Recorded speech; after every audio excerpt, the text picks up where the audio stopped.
Aujourd'hui, nous sommes dans la joie et nous voulons vraiment partager avec vous un thème très important qui est la communion du Saint-Esprit. Très important car beaucoup vivent aujourd'hui dans l'échec parce qu'ils n'ont pas réellement compris le Saint-Esprit ou comment vivre, comment communier avec le Saint-Esprit. C'est une bénédiction pour nous d'avoir reçu le Seigneur Jésus-Christ par notre foi en lui. Dieu a envoyé son Fils Jésus-Christ et nous avons cru en lui et nous avons eu la vie éternelle. Nous sommes sauvés et nous avons été baptisés à son nom. Mais ce n'est pas tout. Après cela, Dieu nous a aussi donné son Esprit Saint qui est venu habiter en nous afin de nous conduire dans chaque étape de notre vie, faire de notre vie une vie victorieuse, nous aider à vivre dans un repos. La fois passée, nous avons parlé du repos de Dieu et nous avons dit qu'il est très important de communier avec le Saint-Esprit pour vivre dans ce repos et rester dans ce repos. Le Saint-Esprit est l'Esprit de Dieu, est l'Esprit qui est venu de Dieu. Et la Bible dit de lui allos parakletos, c'est-à-dire un autre du même genre que lui, Jésus. Jésus voulait dire aux disciples un autre du même genre que lui. Il est notre aide, notre consolateur, c'est lui qui nous fortifie, c'est lui qui nous dirige, c'est lui qui nous aide en un mot, en toutes choses, pour que notre vie soit vraiment une vie victorieuse, une vie de gloire en gloire, une vie de repos. Donc pour le connaître aussi, il faut connaître sa voix, car beaucoup me demandent quelle est la différence entre la voix du Saint-Esprit et la voix de Satan.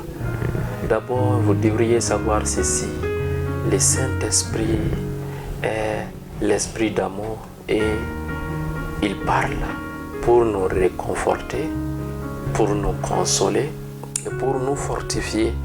N'oubliez jamais cela. Dans le livre des Corinthiens 13 dit que la communion du Saint-Esprit soit avec vous.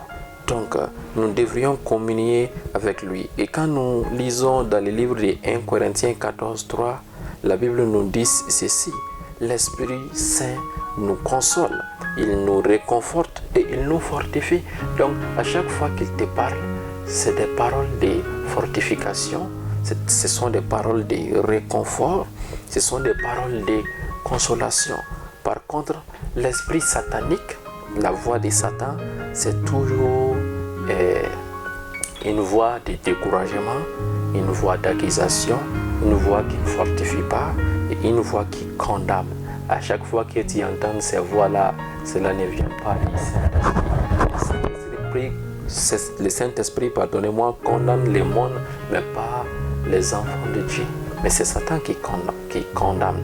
Il est l'esprit qui condamne, l'esprit qui décourage, qui accuse et qui fait peur, qui ne fortifie pas. Voici la différence entre la voix du Saint-Esprit et la voix satanique. Quand nous lisons dans le livre des 1 Roi, chapitre 19, verset 12, la Bible dit: après tout cela, le tremblement, le feu, un murmure doux et léger passa devant Élie, et Élie entendit la voix de Dieu. La voix de Dieu était dans les murmures doux là. Ces murmures doux parlent à travers nous chaque journée, à chaque fois, mais la plupart d'entre nous ne faisons pas attention à ces doux murmures, alors qu'il est là pour faire de notre vie une vie merveilleuse. Je ne sais pas à quel degré serait votre vie si vous faisiez attention à ces doux murmures qui parlent en vous, si vous faites attention, si vous prêtez attention à ces doux murmures qui nous parlent chaque jour. Dieu veut toujours être en communion avec nous. Il désire nous parler, il désire nous communier à chaque étape de notre vie. Dieu ne veut pas que nous prenions une décision sans lui. Il veut nous diriger dans toutes choses. Il veut s'impliquer dans tous les domaines de notre vie. C'est pourquoi le Saint-Esprit est là, pour que nous vivions dans les repos de Dieu. Donc, nous devrions faire attention, prêter attention à ces doux murmures qui parlent à travers nous à chaque moment. Et je les répète, ce ne sont pas des paroles d'accusation, ce ne sont pas des paroles de découragement ou de condamnation. Ces voix ne viennent pas du Saint-Esprit, mais ça vient de Satan. Et je vais vous donner un exercice pratique que vous pouvez faire. Le Saint-Esprit peut nous parler n'importe quel moment, mais nous pouvons aussi provoquer sa voix. Nous pouvons provoquer le Saint-Esprit à nous parler. Quand nous lisons, par exemple, au livre de 2 Rois, je vous donne ces versets pour que vous puissiez vérifier et méditer aussi là-dessus. Quand nous lisons 2 Rois, chapitre 3, verset 15, le prophète Élisée, qui était un prophète très puissant, et a fait ceci. Il a demandé chercher quelqu'un qui sait jouer donc de la mélodie, un instrument de musique, je vais dire. Donc lorsque ce dernier-là a commencé à jouer, la Bible dit que l'Esprit de Dieu vint sur Élisée et il a reçu la parole de Dieu concernant la situation précise dans laquelle il faisait face. Donc nous pouvons nous détendre dans un endroit très calme et écouter une mélodie chrétienne, je dis bien une mélodie chrétienne, et être concentré.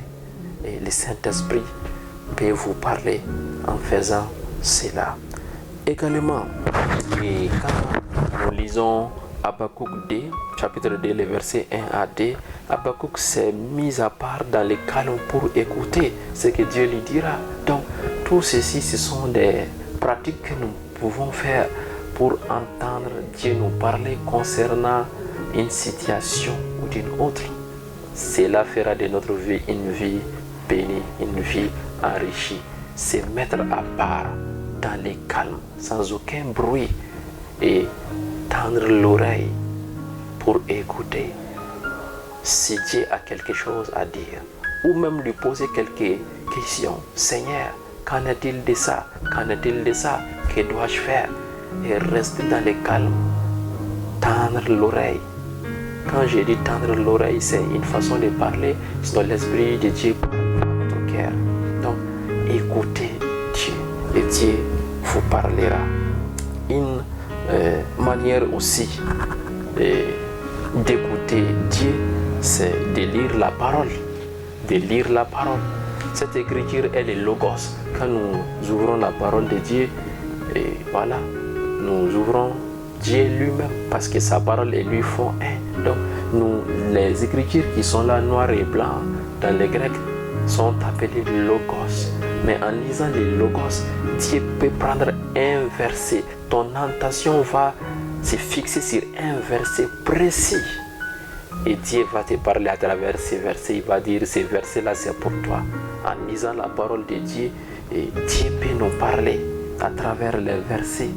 Ces versets peuvent se rapporter à la situation dans laquelle tu fais face, aux difficultés dans lesquelles tu fais face. Ces versets peuvent se rapporter à ta vie même.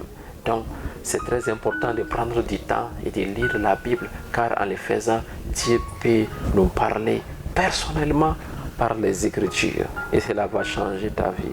Ensuite, par la prière. Dans Acte 10, les versets 9 à 12, pendant que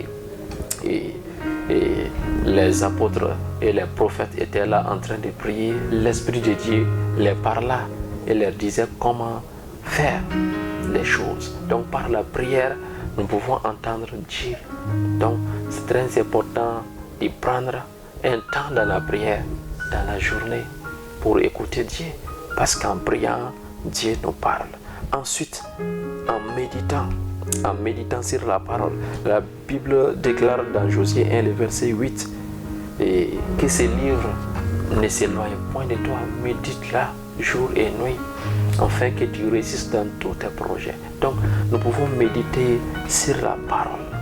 Donc, en méditant sur la parole, en faisant des réflexions, Dieu peut nous parler à travers la méditation. Ceci sont des pratiques par lesquelles nous pouvons provoquer même Dieu à nous parler concernant une situation donnée. Le Saint-Esprit vit en vous. Le plus grand vit en vous. Celui qui est en vous est plus grand que celui qui est dans le monde. Communiez avec lui. Échangez avec lui. Soyez en permanente communion avec lui et votre vie ne sera jamais pareille. Que la grâce du Seigneur soit avec vous dans le nom de Jésus-Christ. Amen.